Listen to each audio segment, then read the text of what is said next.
Good evening, everyone.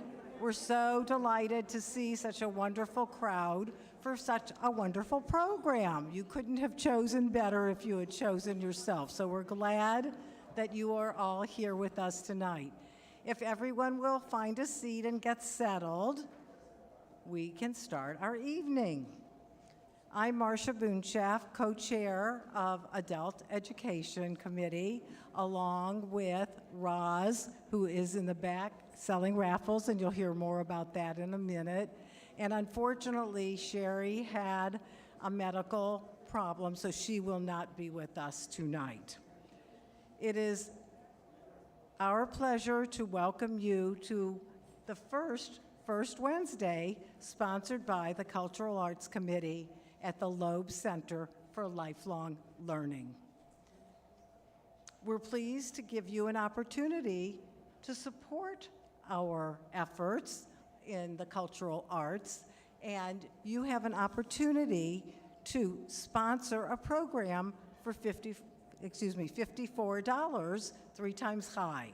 If you would like to make out a check and either drop it off or send it to the office, we're always delighted to name our sponsors and thank them for their wonderful efforts on our behalf.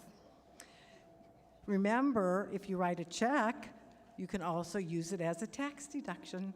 So I didn't ask my accountant, but I know that's the way it is.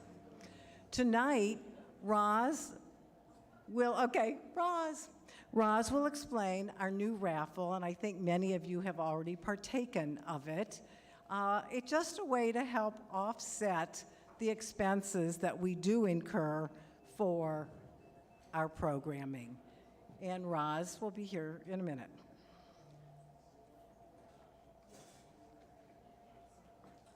Hi, everyone, and welcome to our First Wednesday.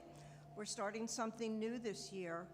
For us to be able to give you such wonderful programs, we're asking for your support. We're selling raffles.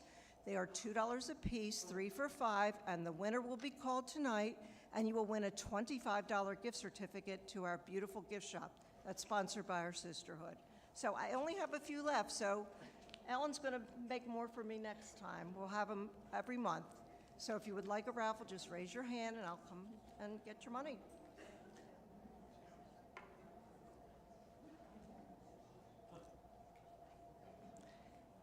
Also, please notice in the back of the room are sign-up sheets for anyone who would like a hard copy of our adult ed program. Just sign your name, and Ellen will contact you and tell you when they are available. The program, is in my seat, is it's a beautiful blue. Hold on one second, I'm gonna go get mine.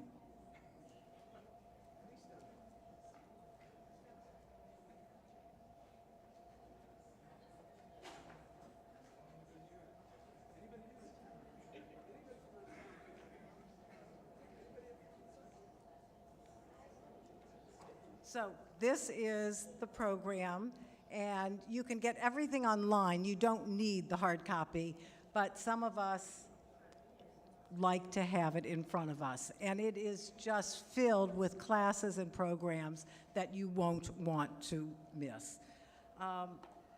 We'd like to tell you also that our next First Wednesday will be on October 4th, and the program will be Hotel Paradiso. So put that on your calendars as well. And now I'm going to turn the program over to Jonathan Polewski, who will introduce our artists and their music. Thank you again for being here. We are so pleased to see this crowd.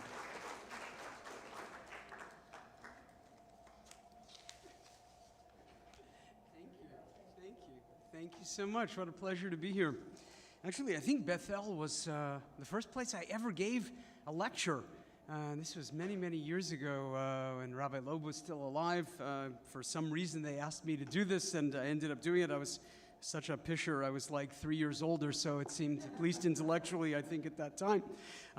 And it's a great pleasure to be here. Actually, I think I'm teaching for you in either November or December, I'm doing a class on, I've never done this before, on guitars and their music. And it's just a cheap excuse for me to deduct my guitar collection and not get arrested by the federal government for taking all these tax deductions all of these years. But it's going to be a fascinating course, and maybe you'll do it, and maybe you won't. I'm just curious, how many people have done courses with me in whatever? Yeah, a few of you. Amazing, amazing. Well, it's very sweet. We have an amazing program of Jewish music tonight, just some extraordinary music by some extraordinary composers. And our musicians, Evan Drachman, who is going to be performing first, who is a cellist, who's the grandson of well, maybe the greatest cellist of the last century, Gregor Piatigorsky, a man whose records I bought when I was a kid and just loved. I wasn't even a cellist, and they were just extraordinary. Eyal Bor I've known since 1986, and I'll tell you all about our exciting drive to New Jersey in 1987. That came complete with a car fire. I must confess, Jonathan Grünberg is a relatively new friend who has done some beautiful concerts in the area in the not-too-distant past, and he also did time at Peabody, as did I. He has a degree from there, I do too. And I must confess, I don't know our amazing pianist Teodora Ajarova, but boy, she plays nicely, and I'm looking forward to her. I think she was a student of Ellen Mack, who was at Peabody back in the day when I was there, which is astonishing. Still alive and well. Let's talk about the first three pieces of this, which are called either tefillah or prayer. Tefillah is the Hebrew word for prayer. The first piece is actually by Gregor Piatigorsky, the grandfather of Evan Drachman, a phenomenally good cellist rather. You know, it's funny, my grandfather was a shoichet. He killed chickens and cows and made them kosher. His grandfather, Gregor Piatigorsky. This is what you call yichus, you know? And if you're not Jewish, you can ask the person next to you, they'll translate. There'll be a lot of that tonight. This is an interesting piece that Gregor Piatigorsky never wrote down. And interestingly enough, he played it, I have this from Evan Drachman, what an amazing story. He played it at a bar mitzvah of one of his grandchildren here at Bethel, and it was recorded and then later on recreated by Evan Drachman. I told him if he has nothing better to do, he should write it down and publish it, which would be really, really excellent. So let us welcome our musicians, four phenomenally talented people who will regale you with some amazing Jewish pieces. I promise I will keep the introductions. They won't go longer than 2 minutes. That's my promise to you, and they're going to be good. So, welcome our fantastic musicians. We hear Tefillah, or prayer, by Gregor Piatigorsky and our cellist Evan Drachman. Thank you.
Amazing and beautiful way to start an evening.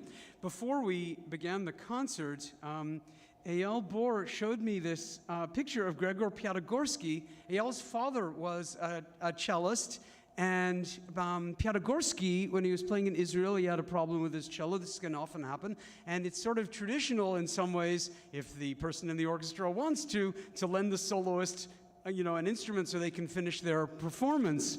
And this is a picture that Gregor Piatigorsky gave to Eyal's father. It's an amazing, amazing thing. Evan doesn't even know this. I'll show it to him later. But Eyal said were you moving? He said he found it when he was moving. His father is in the back. This is him, yeah. Yeah, I met him many years ago. He also called him from a very musical family, to say the least. Once again, my father was a shoichet, or a grandfather. My father was an engineer. It goes that way. Our next piece, it's fascinating how, if you know the music of Ernest Bloch, this is very reminiscent of the music of Ernest Bloch, the Swiss composer whose music we'll hear momentarily. But this whole notion of Jewish music, if you look at Jewish culture, the idea of Jews writing art music is a relatively recent thing. Other than Salomone Rossi's music in the Italian Renaissance, Jews didn't read music, Jews didn't study music, Jews lived in the ghetto or lived in the shtetl and studied Talmud and things like this until the Enlightenment. And then there was an awakening of nationalism in music, not just for Jews, but Czechs were writing Czech music, and Russians were writing Russian music, and English people were writing English music, and eventually Americans were writing American music. All of this culminates in some ways with Rhapsody in Blue in 1924. But this idea of writing music that reflected your identity. And there was a man named Yoel Engel who grew up in Ukraine. It's not such a mitzvah. Most of our parents or grandparents grew up in Ukraine, and that's why we're here. And so, interestingly enough, Yoel Engel had a solid musical education, and it was actually a man named Vladimir Stasov, who was a kind of a cultural figure who was a big fan of Russian nationalist music. He was a great patron of people like Mussorgsky and Rimsky-Korsakov. And he said to Engel, why don't you write music and play music that reflects your own heritage? And Engel, it was like an incredible thing. He went back to his hometown, went back to the shtetl, started collecting folk music, and this eventually resulted in the Gesellschaft für Jüdische Musik, the Society for Jewish Music. And eventually Engel really got religion. He made Aliyah, he went to Israel, and he was one of the really great people who saw a resurgence in Jewish music. We take Jewish music for granted these days, but somebody did this. Somebody in the 1920s, 30s, 40s, somebody wrote all of those awful songs we sang in Hebrew school, and I'm going to find them. And so this was an incredible creation by these people, and created this kind of fascinating hybrid between classical music and Jewish music, and we just saw a result, and this is what we're going to see this evening. So with that, I bring you another piece called Tefillah, or Prayer, and we'll hear clarinetist Eyal Bor. Thank you.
Ernest Bloch was a Swiss-born composer, born in 1880, died in Portland, Oregon in, I think, 1954 or thereabouts.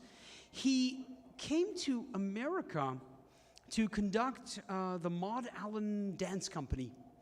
And the Maud Allen Dance Company didn't have a whole lot of muzzle because they went bankrupt in 1916, leaving Ernest Bloch high and dry in the United States. But he was a resourceful guy, and he decided that he was going to compose various pieces of music. He ended up doing quite well. He ended up directing the Cleveland Conservatory, he directed the San Francisco Conservatory. He's a very famous composer and very strong part of the American music scene. But he was raised pretty much as a secular Jew in Geneva, and spoke, much more French than Yiddish, that's for sure. But coming here to America, he experienced Jewish music.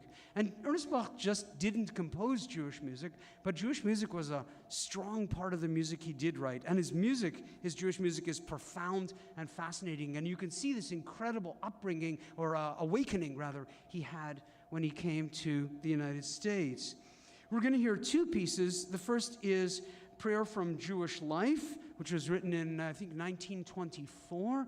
And once again, it's this incredible melding of the classical style and the popular style. This idea that we can take the music of profound Jewish meditation, Jewish music from the synagogue, and transform it into art music and concert music. And I think the beauty of this is that it only improves both. So let's welcome Evan Drachman. We'll hear Prayer from Jewish Life by Ernest Bloch as our next piece of music.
Cello was made in 1721.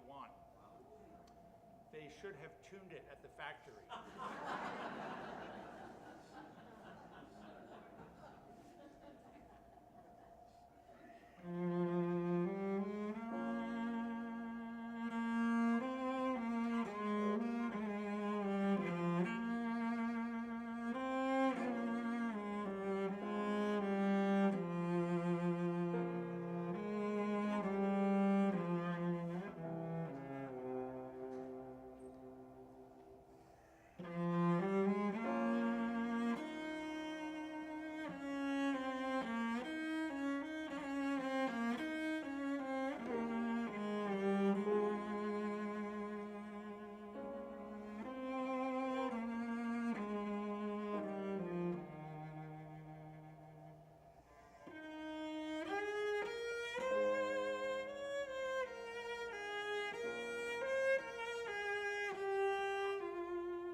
if you like Ernest Bloch's music, and it's eclectic, and there's a lot of it, both in the Jewish style and not in the Jewish style. If you like his music in the Jewish style, I recommend his Sacred Service, or Avodat HaKodesh, which is a fantastic oratorio that he wrote, recreating a Sabbath service for the concert hall, and there's a fantastic Concerto Grosso. There's 2 of them. Go and look for his music. Our next piece is, of course, by him and features the violin. It's interesting that, the violin with its, you can buy a violin for billions of dollars, or millions of dollars, but you can also buy one for $20. And that's what appealed to Jewish people back in the day.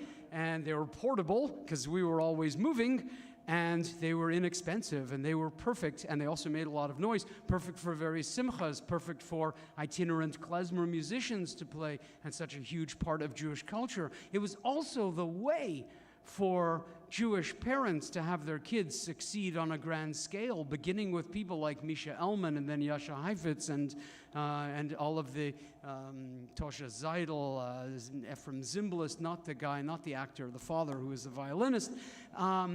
And so playing the violin became hugely important in Jewish culture, and the clarinet, of course, the instrument made so popular by various klezmer orchestras, was played in Russia by various gypsy bands and military bands, and of course by Jewish, the Kapella, the Jewish folk orchestra. Bloch's prayer from Bloch's Nigun, it's sometimes translated badly as improvisation. It should be. A nigun is in Hasidic tradition, it's a wordless melody, usually sung Saturday afternoon. You'll hear them, although they can be sung at any time. Bloch had this as the middle section of a 3-movement piece called Baal Shem, named for the founder of Hasidism, the Baal Shem Tov, which means the owner of a good name. And the 3 pieces were called Vidui, or contrition, just in time for Yom Kippur, Nigun, a wordless melody, and then Simchat Torah, or for rejoicing, was the 3rd movement. But Nigun on its own has become an incredibly famous and impassioned and passionate piece of Jewish music. And so every violinist, Misha Elman's recording is stunning. If you're interested, you should go and find it. It just captures the whole spirit of the thing. So with that in mind, we welcome violinist Jonathan Greenberg and pianist Teodora Jarova. Thank you.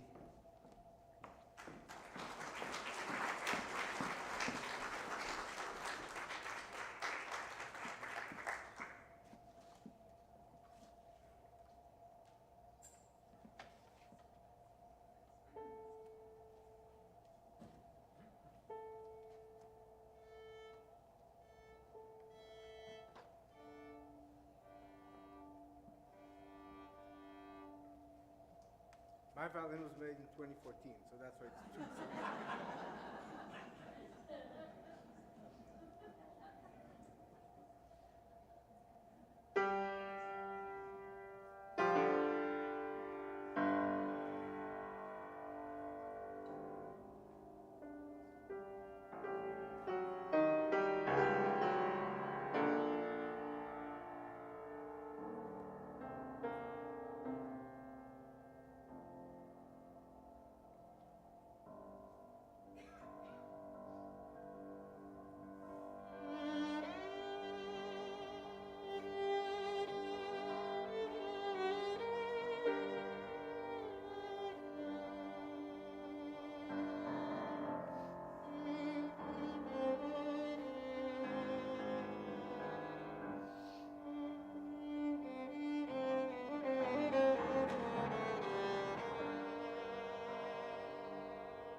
Bach's music so profound, so devout, so intense, so powerful.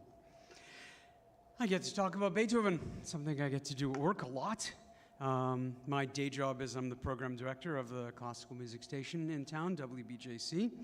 I'm sure all of you are members and listeners, and I know. Beethoven, born in 1770 in Bonn on the Rhineland, and in 1722 he makes a huge decision that will impact the rest of his life. He moves to Vienna, and in Vienna he becomes the toast of the town, and he writes incredible, amazing music. He is probably, in a city chock full of pianists, he's probably the best of them. His life is teaching the daughters of the rich and famous. His life is concertizing. He writes a set of piano trios as his opus 1. He writes a couple of piano concertos. And all is going great for Beethoven when, of course, he starts realizing in 1795, 96 that he is going deaf.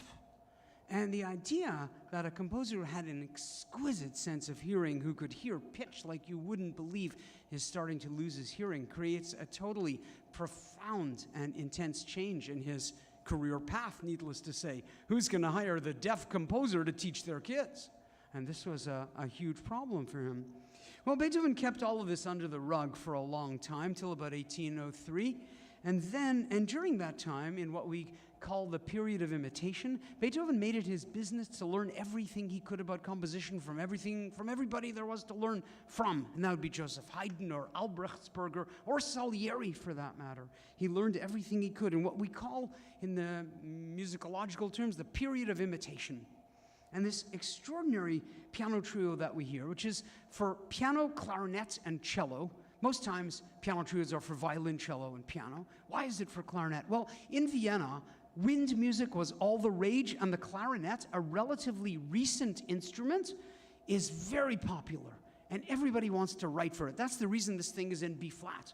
Because at this time, unlike the clarinet you're going to see that Eyal will play, which has tons of keys and all kinds of hardware on it, clarinets were much more basic, and the key of B flat is a very good and safe key for clarinets to play in. And so Beethoven writes this fantastic trio, which was very popular, played a lot in Vienna, mostly as house music by talented amateurs. And amateurs today, you think amateurs, they're not professional, they're amateurs. But what the word really means are people who love music, people who don't do it for the money, but who do it for the sheer love of it. And Vienna was full of these people who played this music on a high level. And so this piece is known as the Gassenhauer Trio, the street song trio. First movement is a wonderful sonata form. It begins with kind of what you'd almost call a Mannheim rocket. It has this just ascending idea that just takes off like a rocket. And then in the third movement, we're going to hear only the first and third movements tonight. The third movement is a wonderful theme and variations on a very popular tune from an operetta that roughly translates, I want to eat, so I gotta work. Then as now. So, with that in mind, Beethoven's, it's funny, even though this was a somewhat troubled time for Beethoven, you wouldn't know it by this music at all. It is just full of light and as I say, one of his most engaging pieces, one of my personal favorites. So, let's welcome back clarinetist Eyal Bor, cellist Evan Drachman, and pianist Teodora Jarova.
The story of our next piece is actually a very tragic one. It's by a composer named Dauber, and both Dauber the father and Dauber the son were both musicians and both violinists. Dauber, the father, was a classically trained musician who eventually became extremely popular, not playing classical music, but by playing popular music, by playing dance music and dance band music. And he was working in Czechoslovakia and became very, very famous. And his son, Robert, also became a musician as well and a very talented violinist. Sadly and unfortunately, when World War II came and the Nazis occupied Czechoslovakia with the annexation of that in the late 30s, the father was not sent to the concentration camp, but the son was, oddly enough, and Robert Dauber died in Dachau in 1945, and his father died 5 years later, and I can only imagine was completely heartbroken. And the reason the father was not sent to his death and murdered was because he was, quote, too famous, interestingly enough. We have only one piece, as far as I know, by Robert Dauber, and it's a serenade. And like Beethoven's Gassenhauer, it totally belies the terrible conditions under which it was written. And I think we're very, very lucky to have this piece of music. Thank you.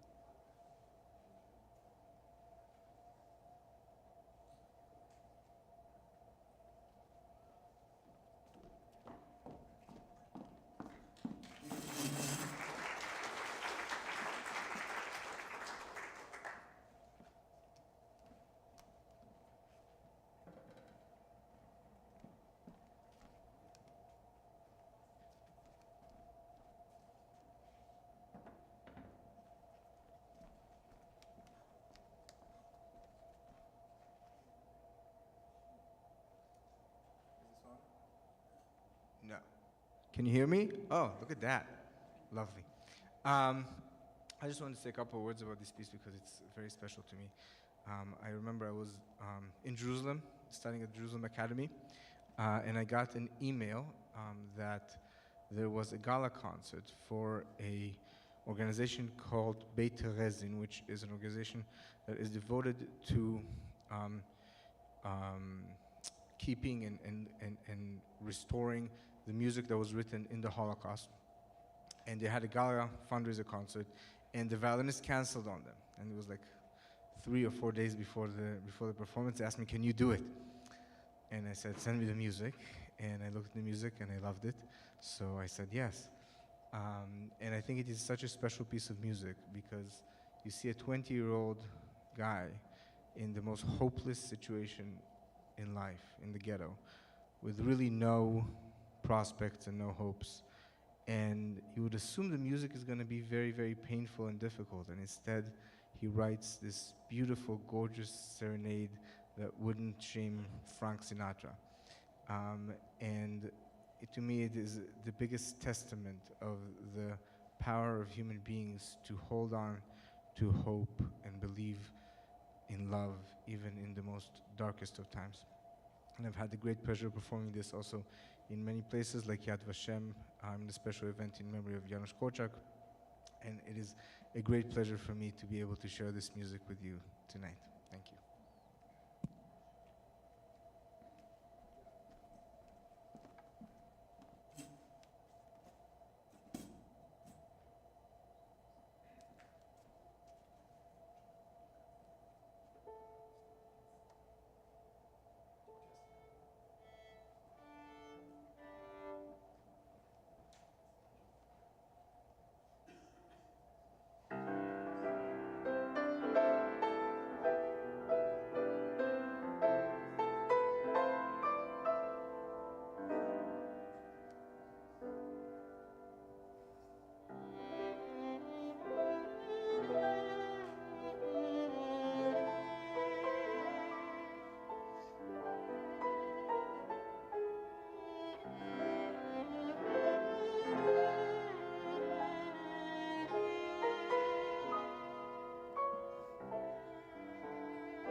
You know, one of the great things about working in classical music is you find new pieces all the time. I mean, just what an amazing, extraordinary gem.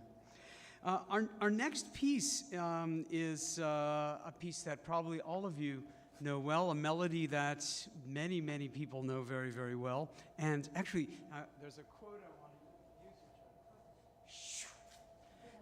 Thank you for your patience. It's a piece written by Rabbi Israel Goldfarb in 1918, and it's the melody to Shalom Aleichem, which everybody has sung or heard. And well, if you're Jewish, I guess. If you're not Jewish, probably the odds are low. But nevertheless, and you know, everybody thinks this melody is a, you know, popular traditional Hasidic melody, but it's actually created by this guy, written May 10th, 1918. And he wrote it sitting near the alma mater statue in front of Low Memorial Library at Columbia University. That's where Shalom Aleichem was written. How amazing is that? And he said, I think it's really fascinating, he says, the popularity of the melody traveled not only throughout this country, meaning the United States, but throughout the world, so that many people came to believe the song was handed down from Mount Sinai by Moses. And I think that's true. We all kind of do. It's a fabulous melody. You know, I think it's usually done in D minor, but it has these weird flat sixes in it, which give it this really wonderful, piquant kind of, you know, Jewish Mizrahi, or the word Oriental isn't great, but Eastern sound, I guess, would be a nice way to put it. So we have the pleasure of hearing Shalom Aleichem this evening.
Okay, that was a medley of Jewish tunes with every tune except Shalom Aleichem.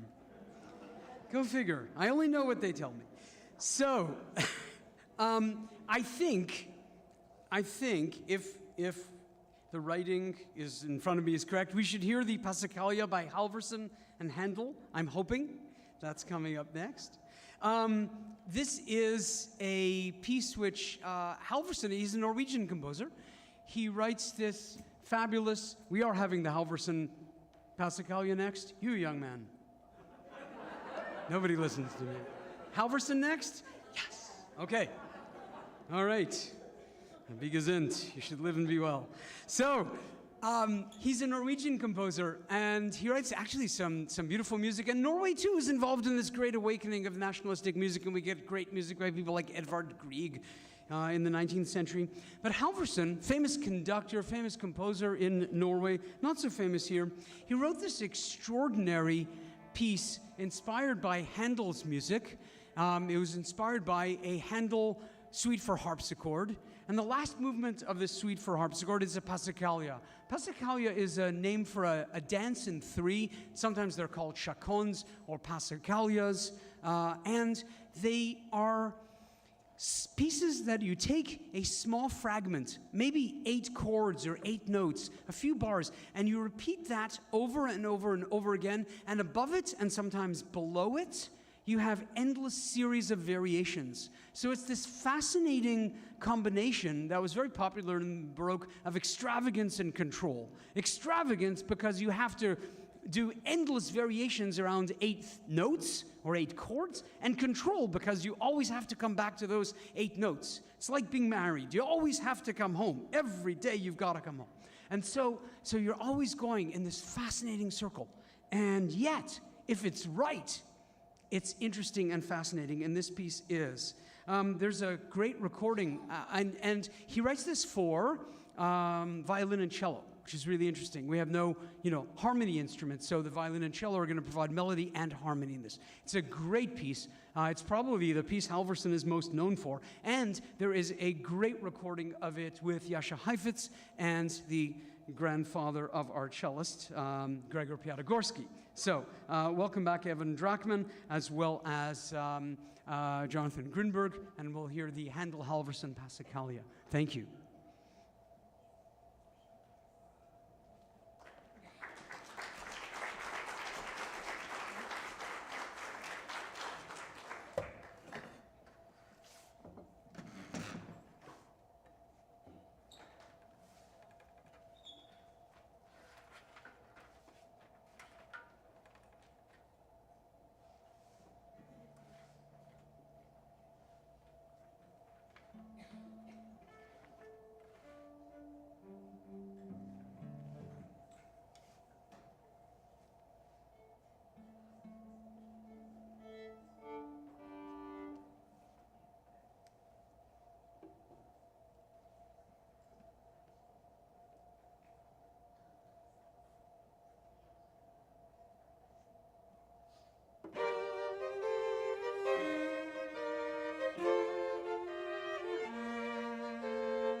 So, I think we're playing the Shostakovich next. Are we playing the Shostakovich next? Tell me, nice people. I'm going to assume we are. Is that right? They should be moving furniture. I see. Okay. So, Dmitri Shostakovich, whose music I think is coming next. If it's not coming up next, it's coming up after this. Probably the most exciting thing that happened during the Soviet Union musically, Prokofiev, of course, and Dmitri Shostakovich. Shostakovich, fascinating man. A man who walked a very, very delicate road between being a spokesperson for the Soviet regime and being a dissident against the Soviet regime.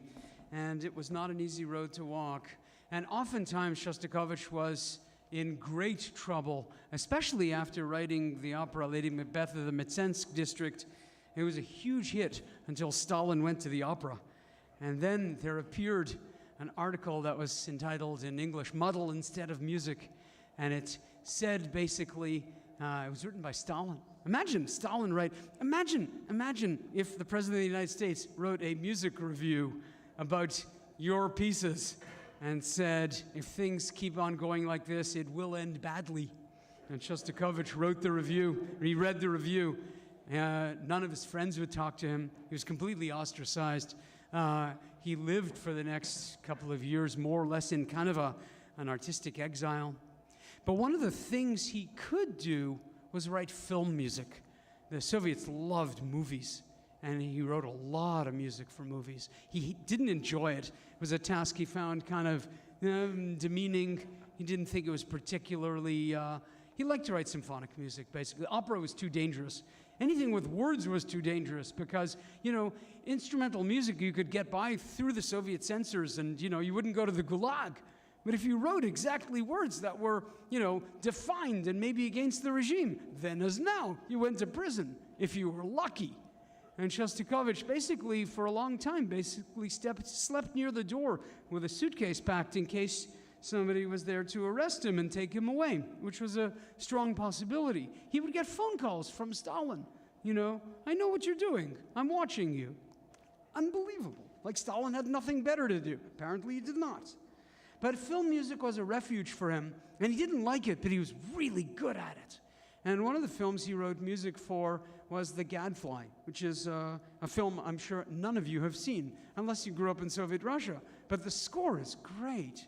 And once again, it's another example of a composer writing really, really lovely music. I know that Jonathan Grünberg, who has written a thesis on Shostakovich, I'm sure he has a few words to say. A few, don't worry, he will not read it to you, but he has what to say about Shostakovich, and I'm going to let him. And I think this may